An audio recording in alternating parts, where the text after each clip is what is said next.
J'ai montré dans mes vidéos précédentes que nous devons défendre la foi selon les principes bibliques et non pas selon les philosophies humaines.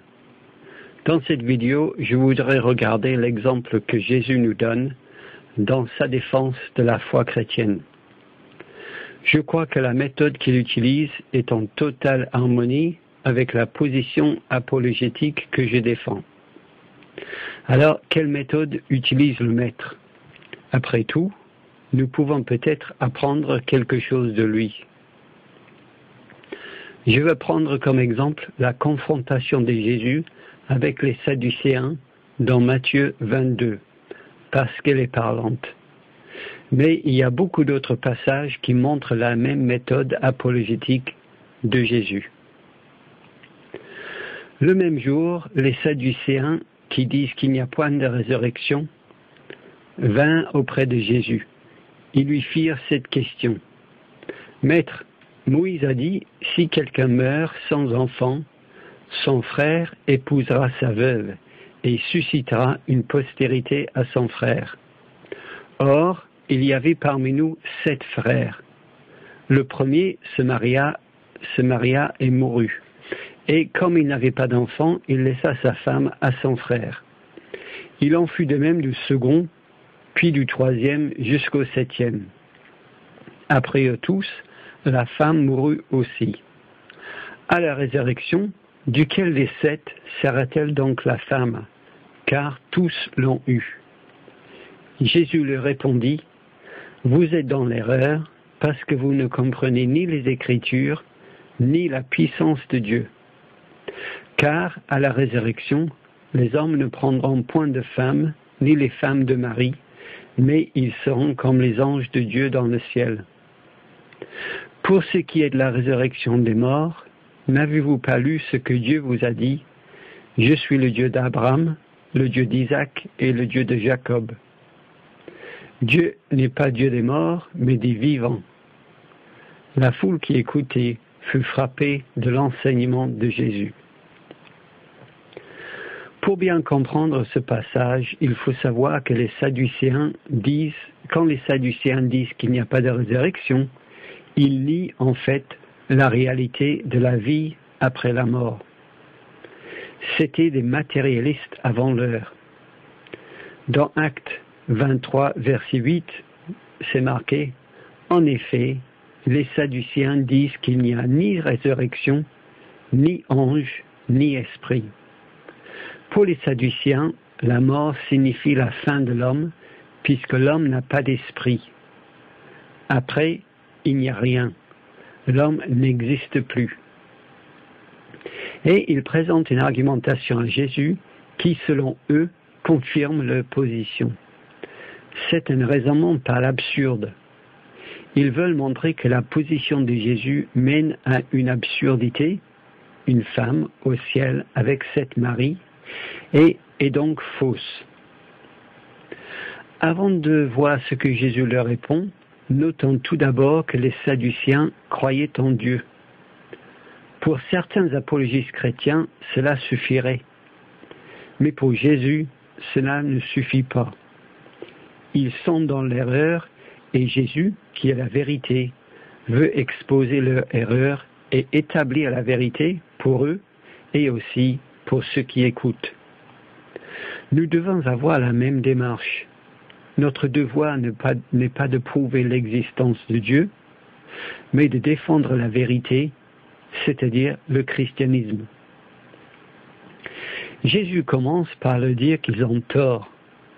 Vous êtes dans l'erreur parce que vous ne comprenez ni les Écritures, ni la puissance de Dieu.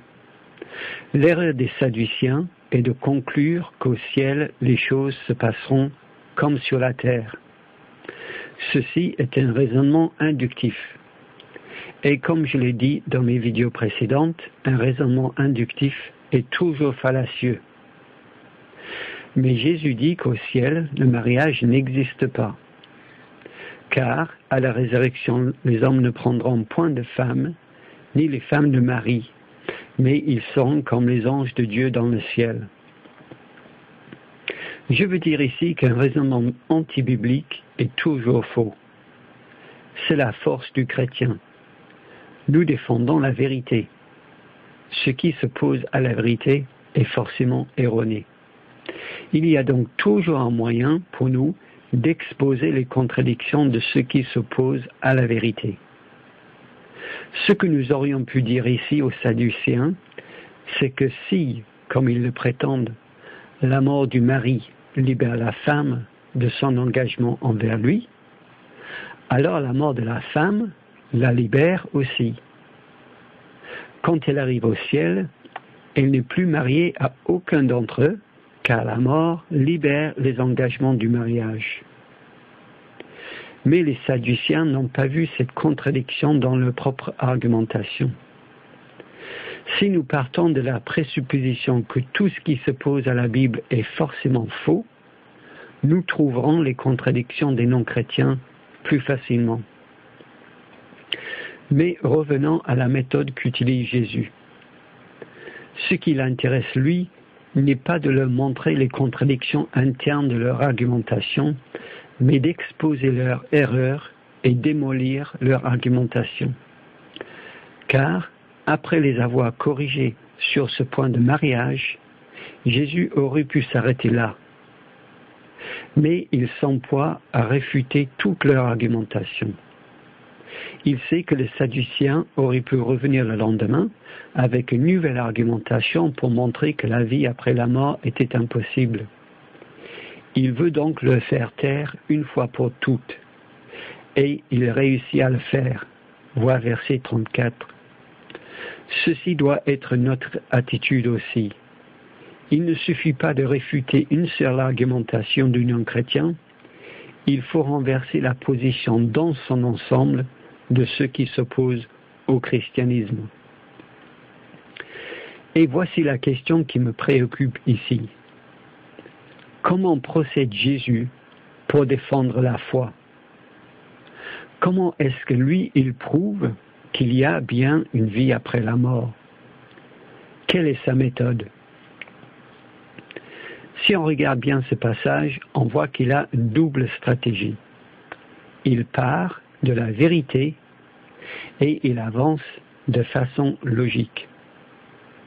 La vérité est la base, la logique est la méthode. Et la vérité pour Jésus n'est pas la science, ni l'expérience, ni la philosophie, ni le bon sens, ni la probabilité. La vérité pour Jésus est toujours les Écritures. Ici, c'est une citation d'Exode, chapitre 3, verset 6. « Je suis le Dieu d'Abraham, le Dieu d'Isaac et le Dieu de Jacob. » Ce verset, c'est la prémisse de Jésus dans son argumentation. Pour Jésus, ce verset prouve qu'il y a bien une vie après la mort. Voici comment. Au moment où Dieu dit ces mots à Moïse, « Je suis le Dieu d'Abraham, le Dieu d'Isaac et le Dieu de Jacob », c'est l'incident de la buisson ardente.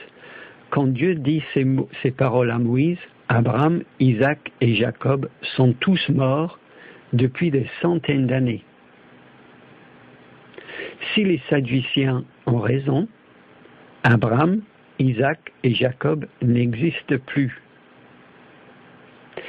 S'ils n'existent vraiment plus, Dieu dirait « J'étais le Dieu d'Abraham, le Dieu d'Isaac et le Dieu de Jacob. » Mais Dieu ne dit pas « J'étais », il dit « Je suis le Dieu d'Abraham, Isaac et Jacob. » Dieu parle au présent et cela change tout.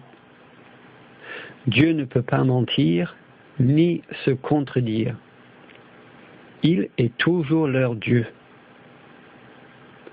Si Dieu est toujours leur Dieu, la seule possibilité logique est que Dieu sait qu'Abraham, Isaac et Jacob vivent encore au ciel.